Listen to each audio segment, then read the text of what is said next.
lauluse tuules, luule sõnades helisid kuuldes. Me naudime ilusat ülevat laulu, mis tulnud luuletaja ja viiside kaudu. See pole kirg, mis muutub kohe tuhaks, vaid ta elule valgust tuua tahaks.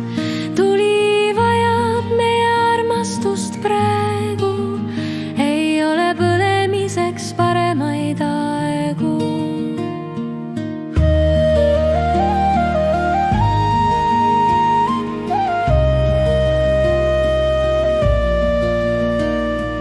Luule on see, mis mahendab meeli, lihtsadki sõnad võivad aidata teelist.